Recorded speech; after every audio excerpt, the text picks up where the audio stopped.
Jadi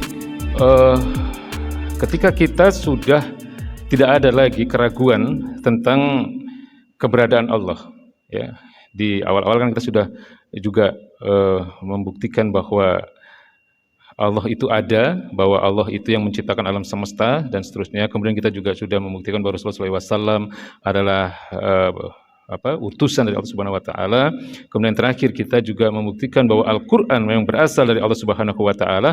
Lalu apa yang menjadi tanggung jawab kita gitu? Apa yang menjadi konsekuensi dari keimanan kita tentang hal ini? Ya, karena ini sudah tidak bisa dibantah lagi. Ya, tentang adanya Allah, tentang kerasulan baginda Nabi, tentang kebenaran bahwa Al-Qur'an itu berasal dari Allah Subhanahu wa taala, ya. Maka konsekuensinya tanggung jawab kita sebagai orang beriman adalah mengimani seluruh apa yang disampaikan oleh Al-Qur'anul Karim. Ya. Mengimani, mempercayai dan tunduk, ya, kepada apapun yang ditetapkan oleh Al-Qur'anul Karim. Ya. Terutama di dalam hal-hal yang gaib, dalam hal-hal yang terkait dengan keimanan. Karena seringkali hal-hal yang terkait dengan gaib itu tidak bisa kita cerna. Ya, kadang-kadang tidak masuk ke akal kita. Ya. Kita harus mengimani adanya hari kebangkitan. Ya. Kita harus mengimani adanya surga neraka. Kita harus mengimani adanya hisab, ya, perhitungan amal manusia nantinya. Kita harus mengimani adanya adab atau siksa neraka atas dosa-dosa manusia. Kita harus mengimani adanya para malaikat, adanya jin dan setan, karena itu semua dikabarkan, ya, oleh Al-Qur'anul Karim dan juga diterangkan di dalam hadis-hadis qat'i, ya, hadis-hadis yang mempunyai kebenaran yang pasti, yang dulu pernah kita sampaikan dengan istilah hadis mutawatir. Ya, jadi hadis qat'i itu artinya pasti, yang kebenarannya pasti, yaitu hadis-hadis mutawatir. Ya, kita pernah membahas apa itu hadis mutawatir. Ya, jadi apapun informasi yang disampaikan oleh Al-Quran, ya, terutama terkait dengan persoalan-persoalan yang gaib, karena hal-hal yang gaib itu tidak bisa kita cerna, tidak bisa seringkali tidak bisa dimasukkan ke akal kita, gitu kan? Ya, semua itu harus kita imani. Karena apa? Karena secara akliyah Al-Quran itu sudah bisa kita buktikan bahwa itu dari Allah, gitu loh. Jadi sehingga konsekuensinya, ya, apapun yang disampaikan oleh Allah kita harus terima, kita harus percaya, kan gitu. Ya, kecuali kita di informasi awalnya tidak ada proses pembuktian bahwa ini benar-benar dari Allah Subhanahu wa taala, atau mohon maaf katakanlah kalau sesuatu yang bersumber bukan dari Quran, ya, itu kan seringkali kalau itu terkait dengan hal yang gaib itu tidak bisa dibuktikan bahwa kitab itu adalah sesuatu yang mempunyai kebenaran yang mutlak. Makanya di sini dikatakan bahwa, ya, dalam hal-hal yang terkait dengan keimanan atau akidah itu sumbernya harus berasal dari nas Al-Qur'an dan hadis-hadis mutawatir atau hadis-hadis qat'i. Ya. Di mana sebelumnya kita sudah, sekali lagi saya katakan bahwa Al-Qur'an dan hadis mutawatir itu sudah kita buktikan di awal, ya. Awal-awal kajian itu kan kita sudah membuktikan bahwa Quran dan hadis-hadis mutawatir itu mempunyai tingkat kebenaran yang pasti. Ya.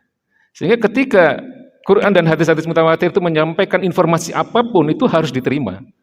Kan begitu. Meskipun kadang-kadang informasi itu tidak bisa dicerna oleh akal manusia, ya. Tapi awalnya kan kita sudah melalui proses berpikir juga. Jadi ini bedanya dengan, mohon maaf, dengan agama lain, ya Pak. Islam itu tidak mengajarkan sesuatu yang sifatnya doktrin. Ya, udah pokoknya diterima saja, tidak begitu. Makanya di awal kita diminta untuk berpikir dulu kan. Ya, seseorang yang sudah mencapai usia mukallaf itu bahkan Imam Syafi'i mewajibkan orang itu harus melakukan proses berpikir tadi untuk mengenali, ya, untuk ma'rifat terhadap Tuhannya, terhadap Allah Subhanahu wa taala. Ya. Jadi apapun yang merupakan informasi tentang hal-hal yang gaib, yang terkait dengan hal-hal yang seringkali kita katakan sebagai hal yang terkait dengan akidah atau keimanan, ya, ketika itu disampaikan oleh Al-Quran dan hadis mutawatir, wajib hukumnya bagi kita untuk mengimani. Sebaliknya, haram hukumnya bagi kita untuk mengimani hal-hal yang gaib ini, informasi tentang hal-hal yang gaib ini, kalau itu tidak berasal dari Al-Quran dan hadis-hadis mutawatir. Ya, jadi kalau ada hal-hal yang terkait dengan akidah atau keimanan, ya, hal-hal yang gaib misalnya, kalau itu tidak bersumber dari Quran dan tidak bersumber dari hadis-hadis mutawatir atau hadis-hadis qat'i, hadis-hadis yang mempunyai tingkat kebenaran yang pasti, haram hukumnya untuk mengimaninya. Ya, karena ini penting, Pak. Ini persoalan keimanan, ya. Jadi karena seringkali kita ini tidak bisa, ya, dalam kondisi saat ini, ya, tidak mampu untuk memfilter gitu, informasi-informasi yang terkait dengan akidah ini. Tiap hari, kalau zaman dulu kita manusia itu untuk memperoleh informasi dari paranormal, dari dukun itu dia harus datang kan. Sekarang tiap hari dukun itu masuk ke rumah kita lewat TV, Pak. Ya kan? Apalagi kalau ada artis meninggal, ada musibah, ada apa, itu yang diminta komentar oleh TV itu biasanya paranormal, dukun. Nah, dukun-dukun itu kemudian menyampaikan hal-hal yang gaib, ya, meramal misalnya. Kan dulu pernah tuh ketika ada pesawat apa jatuh gitu, kemudian diputar ulang itu ramalan seorang peramal yang mengatakan bahwa nanti akan ada pesawat yang berwarna biru yang akan jatuh. Nah, ini informasi yang gaib yang haram untuk dipercaya. Ya. Bukan hanya dosa besar, itu bisa musyrik, artinya bahkan bisa menjatuhkan orang pada kekufuran. Kalau mempercayai bahwa ada zat-zat lain selain Allah Subhanahu wa taala yang mengetahui tentang hal-hal yang gaib. Tidak ada. Ya. Yang mengetahui tentang hal-hal yang gaib kecuali Allah Subhanahu wa taala. Ya, saya sering katakan bahwa kita ini terbatas, ya, manusia itu terbatas, ya, dalam mengetahui, ya, tentang sesuatu, yaitu terbatas pada apa? Terbatas hanya pada sesuatu yang sudah dan sedang terjadi. Kita tidak pernah tahu tentang apa yang akan terjadi. Ya. Dan satu-satunya zat yang tahu tentang apa yang akan terjadi ya hanya Allah. Ya. Sekian detik dari sekarang, sekian menit dari sekarang itu hanya Allah yang tahu. Makanya di sini ditegaskan bahwa kita harus hati-hati di dalam menerima informasi-informasi yang terkait dengan hal-hal yang gaib tadi. Ya. Haram hukumnya kita mengaku atau mempercayai, mengimani. Yang sering saya contohkan itu Nyi Roro Kidul. Orang Jawa itu banyak yang mempercayai Nyi Roro Kidul itu ada. Nggak jelas dalilnya, bukan hanya sekedar dalilnya nggak jelas, tapi ucapan siapa awalnya juga kita nggak tahu. Karena apa? Itu hal yang gaib yang bukan bersumber dari Quran, bukan bersumber dari hadis-hadis mutawatir. Ya, jadi sampai sekarang orang itu masih sering memberikan sesajen, ya, memberikan ini setiap musim tertentu di pinggir pantai selatan dan seterusnya, katanya untuk memberikan makan ke Nyi Roro Kidul misalnya. Jadi dan ini masih bahkan kadang itu difasilitasi gitu, sebagai bagian dari peninggalan budaya. Padahal itu secara akidah itu dosa besar kita, ya, karena mempercayai adanya satu hal yang gaib yang sumbernya itu bukan dari Quran dan hadis-hadis mutawatir. Ya, jadi itu pertama tentang konsekuensi dari keimanan kita terhadap Al-Qur'anul Karim, bahwa Al-Qur'an itu memang benar-benar dari Allah Subhanahu wa taala. Kemudian yang kedua, ya, termasuk tadi bagaimana kita harus mengimani keadaan yang terjadi sebelum adanya dunia, kemudian apa yang terjadi nanti setelah tidak adanya dunia, itu semua kan digambarkan dalam Al-Qur'anul Karim dan wajib 100% mutlak tanpa ada keraguan sedikit pun ya tentang informasi-informasi hal tadi ya. Sebelum adanya dunia, setelah adanya dunia, nanti di surga seperti apa dan seterusnya, itu kan banyak sekali dikisahkan dalam Al-Qur'anul Karim. Nah, kemudian konsekuensi berikutnya ya, selain kita harus mengimani hal-hal yang gaib yang diinformasikan oleh Al-Qur'anul Karim, bagi kita orang-orang beriman tidak ada pilihan lain kecuali kita wajib untuk tunduk dan patuh ya, menjalani kehidupan ini sesuai dengan apa yang menjadi aturan-aturan Allah. Ya. Karena kita sudah membuktikan bahwa Allah lah Sang Maha Kuasa, Sang Maha Pencipta yang menciptakan manusia, yang menciptakan kehidupan. Ya, Allah juga menjanjikan adanya surga, Allah menjanjikan adanya neraka, Allah akan mengatakan bahwa nanti akan ada perhitungan amal manusia dan sebagainya. Allah menunjukkan ini jalan yang halal, ini jalan yang haram. Maka tadi sebagaimana saya katakan bahwa ketika keimanan kita itu sudah benar-benar pada tingkat yang kuat ya, pada tingkat yang tidak ada lagi keraguan terhadap kebenaran Quran sebagai firman-firman Allah, ya tidak ada pilihan bagi kita untuk tunduk, patuh ya, untuk hidup di dunia ini berdasarkan aturan-aturan dari Allah Subhanahu wa taala. Ya. Karena kalau kita kemudian tidak tunduk, artinya ada hal-hal yang kita pilih gitu misalnya, yang aturan Allah yang ini kita jalani, aturan yang lain tidak kita jalani. Nah itu apa artinya keimanan kita? Artinya keimanan seseorang itu bermasalah ketika dia mengimani sebagian dari ayat-ayat Quran dan kemudian dia mengingkari sebagian ayat-ayat yang lain.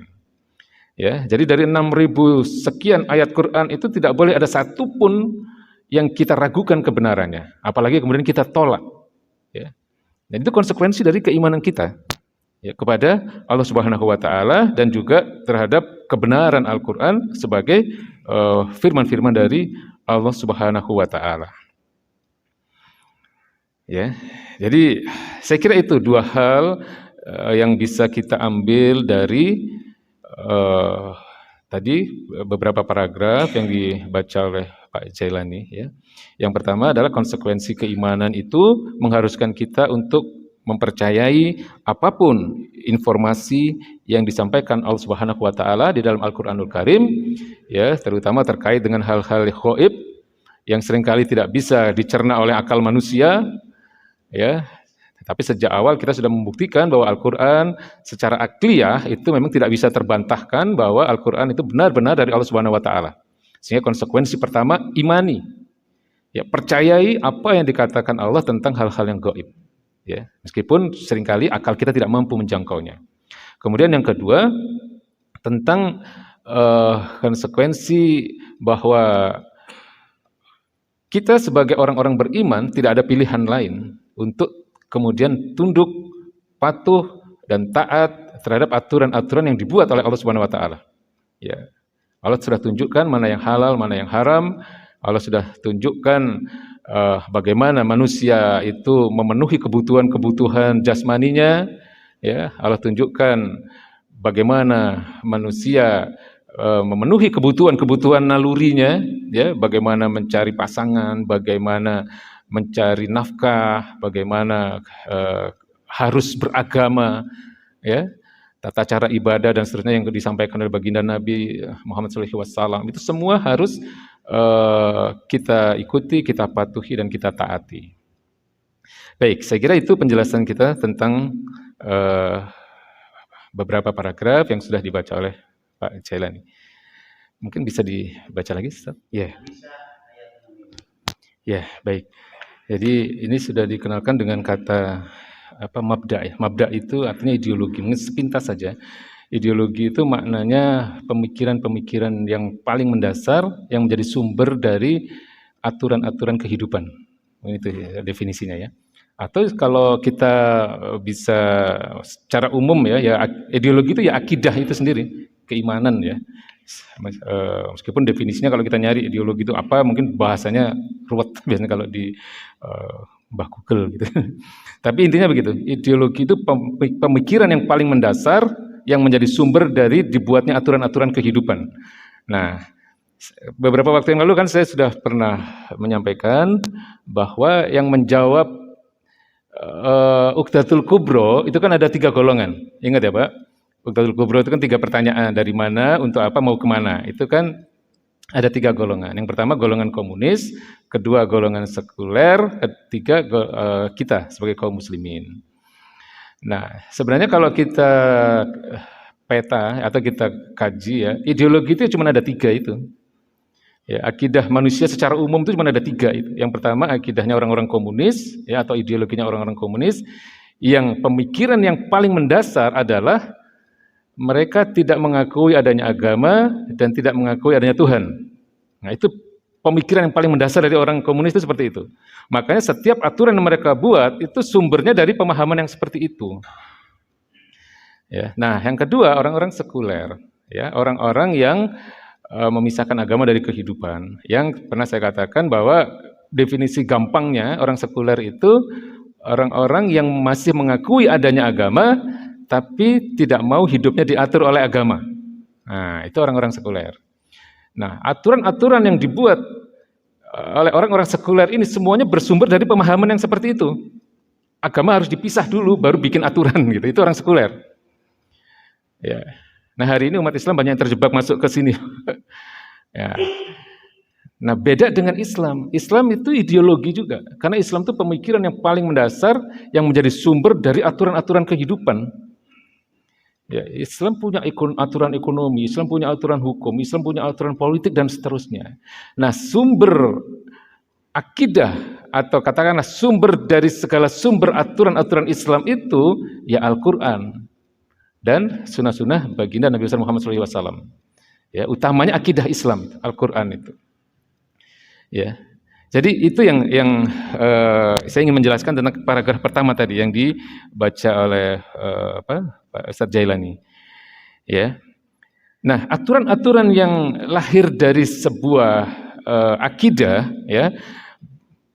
Apakah itu akidahnya orang komunis, apakah akidahnya orang sekuler, apakah akidahnya orang-orang Islam, itu akan menentukan terbentuknya masyarakat itu akan menjadi masyarakat yang seperti apa, gitu. Maka kalau kita lihat di negara-negara komunis, ya orang-orangnya rata-rata jauh dari agama, ya, karena aturan yang diterapkan pada mereka aturan-aturan yang memang sumber awalnya itu adalah anti Tuhan, anti agama. Ya, kemudian kalau di Barat, di Eropa, di Amerika, yang adalah negeri-negeri sekuler, ya, yang akidahnya bersumber dari agama-agama selain Islam, ya kondisi masyarakatnya seperti itu. Mereka mungkin masih ke gereja, mereka masih ke tempat-tempat ibadah, tapi ya hidupnya secara umum ya nggak jauh dengan kehidupan orang-orang komunis. Artinya mereka tidak dekat dengan agama juga, karena ide dasar dari aturan-aturan yang dibuat di negara-negara itu adalah agama harus dijauhkan dulu dari kehidupan. Agama nggak boleh ngatur hubungan antar manusia, agama nggak boleh ngatur negara dan seterusnya. Beda dengan Islam. Nah, kalau Islam itu justru agama harus menjadi dasar dari sumber-sumber aturan dalam kehidupan ini. Ya, firman-firman Allah Subhanahu wa taala yang ada di dalam Al-Qur'anul Karim itu adalah sumber dari segala sumber aturan kehidupan manusia. Ya, itu harus kita imani, Pak. Ya, itu harus kita imani. Makanya di sini dikatakan, ya, wajib bagi kita untuk mengimani syariat Islam, ya, sebagaimana meyakini akidah Islam. Karena apa? Karena syariat Islam itu sumbernya dari Quran. Syariat Islam itu sumbernya dari hadis-hadis baginda Nabi besar Muhammad SAW. Ketika seseorang tidak mengimani kebenaran syariat Islam, itu bisa menjatuhkan seseorang pada kekufuran. Ya. Makanya di sini dikatakan di halaman berapa 22 ini ya, keimanan kita terhadap ayat yang berbunyi wa aqimus shalah wa atuz zakah itu tidak boleh dibedakan dengan keimanan kita terhadap ayat yang berbunyi wa ahalallahul bai' wa harramar riba. Sama posisinya, ya. Artinya ayat yang pertama tadi berbicara tentang kewajiban untuk melaksanakan sholat dan zakat. Sementara ayat yang kedua itu berbicara tentang kewajiban kita untuk meninggalkan riba. Artinya ayat yang berbicara tentang halalnya jual beli dan haramnya riba. Ya. Tidak boleh kemudian kita mengimani tentang sholat dan zakat, tapi kita kemudian mengingkari kebenaran ayat yang berbicara tentang haramnya riba, misalnya. Karena posisinya kan sama ini. Ya. Termasuk juga tidak boleh kita mengingkari kebenaran ayat yang berbunyi wasariqu wasariqatu faqta'u aydiyahuma. Laki-laki yang mencuri dan perempuan yang mencuri, potonglah tangan keduanya. Ini perintah dari Allah Subhanahu wa taala. Ya, jadi keimanan kita terhadap ayat-ayat yang seperti ini itu tidak boleh dibedakan. Meskipun ya, tidak semua ayat ini diterapkan hari ini. Kan gitu, Pak. Ya. Hari ini kan kalau ada orang yang mencuri bukan dipotong tangan sebagaimana diperintahkan oleh Allah, tapi dihukum penjara, yaitu hukum-hukum bikinan manusia. Meskipun hari ini hukum ini tidak diterapkan, harap hukumnya bahkan bisa menjatuhkan seseorang pada kekafiran ketika manusia itu lebih mengakui kebenaran hukum-hukum bikinan manusia daripada hukum yang sudah ditetapkan oleh Allah. Ya. Termasuk dalam hal riba ini, Pak. Jadi akibat dari semakin kuatnya pemahaman sekuler ya di tengah-tengah masyarakat kita, sampai-sampai kita ini sebagian besar masyarakat itu ketika melakukan aktivitas ribawi ya itu tidak merasa berdosa. Iya kan? Kan sering ada apa namanya? Bank keliling itu ya. Apa namanya? Kredit ya. Abang-abang apalagi pinjol itu. Apalagi pinjol. Abang kredit. Nah, itu dosanya luar biasa itu riba itu. Ya. Dan banyak sebagian saudara-saudara kita kaum muslimin itu tidak merasa bahwa itu adalah sesuatu yang dosa. Ya. Jadi itu memang bagian dari konsekuensi dari diterapkannya sistem yang jauh dari agama. Ya, kan kita ini diatur hukum sekuler ini, Pak. Memang hukum yang mengatur kita ini bukan hukum yang bersumber dari ajaran-ajaran agama. Ya, bukan dari Quran, ya. Tapi kita diatur oleh hukum-hukum bikinan manusia yang tadi saya katakan, ya. Ide dasarnya, pemikiran yang paling mendasarnya adalah agama harus dijauhkan. Itu ide sekuler seperti itu. Ya memang kita pernah saya katakan nggak bisa menolak bahwa aturan seperti ini yang mengatur kita, ya. Tetapi mengakui kebenarannya itu berbahaya, ya. Mengakui kebenaran hukum-hukum selain hukum-hukum Allah atau mengakui kebenaran hukum-hukum selain syariat Islam itu merupakan dosa besar, bahkan bisa menjatuhkan seseorang pada kekufuran. Karena apa? Karena syariat Islam itu sumbernya adalah firman-firman Allah Subhanahu wa taala. Jadi syariat Islam itu hukum-hukum Islam ya, Pak. Aturan-aturan Islam. Seluruh aturan Islam itu namanya syariat Islam. Salat itu syariat Islam, zakat itu syariat Islam, puasa, haji itu syariat Islam. Cuman selama ini kita umat Islam itu ya sekali lagi akibat diterapkan hukum sekuler, kita ini tidak peduli terhadap syariat Islam yang terkait dengan persoalan-persoalan muamalah. Ya, kita lebih fokus ya dalam persoalan-persoalan yang sifatnya ibadah, ya, pribadi, ya. Itu sesuatu yang sangat baik, ya. Tapi kita lupa bahwa Islam bukan hanya itu. Islam itu juga mewajibkan kita untuk meninggalkan riba. Islam juga mewajibkan kita untuk menggunakan pakaian sesuai dengan aturan aurat mana yang harus ditutup, ya. Jadi kalau sebagian besar kita ini kan hanya menutup aurat kalau lagi sholat, ya termasuk ibu-ibunya itu kan kalau nggak sholat ya jilbabnya dilepas misalnya, ya termasuk kita Pak, kita kalau nggak sholat juga harus tetap punya kewajiban untuk menutup aurat, ya menutup aurat itu bukan hanya kewajiban kaum wanita tapi kaum pria juga dengan batasannya masing-masing ya. Nah ini kan persoalan keterikatan kita terhadap ajaran Islam, ya. Keterikatan kita terhadap ajaran Islam itu sangat lemah hari ini, ya. Umat Islam itu tidak merasa terikat dengan ajaran-ajaran Islamnya, sehingga ketika mereka melakukan aktivitas sehari-hari, ya mereka tidak merasa bahwa itu adalah sesuatu yang dalam pengawasan Allah, gitu. Tidak adanya kesadaran hubungannya dengan Allah. Dan itu terjadi pada sebagian besar umat Islam. Baik ya, saya kira kita sudah sampai di bagian akhir dari kajian kita pada malam hari ini. Terima kasih atas segala perhatiannya. Semoga apa yang menjadi kegiatan kita pada malam hari ini diberkahi oleh Allah Subhanahu wa taala. Dan menuntut ilmu, membahas tentang mana yang halal, mana yang haram, itu satu kewajiban bagi kita, yang bahkan para ulama mengatakan bahwa kegiatan-kegiatan thalabul ilmi seperti ini lebih baik ya daripada ibadah sunnah. Itu yang disampaikan oleh para ulama. Ya. Mudah-mudahan kita bisa istiqomah dalam menjalani ini semua. Baik, kita tutup dengan istighfar, hamdalah, dan kafaratul majlis. Astaghfirullahaladzim, astaghfirullahaladzim, astaghfirullahaladzim. Alhamdulillahirabbil alamin. Subhanaka Allahumma wa bihamdika asyhadu an la ilaha illa anta astaghfiruka wa atubu ilaik. Assalamualaikum warahmatullahi wabarakatuh.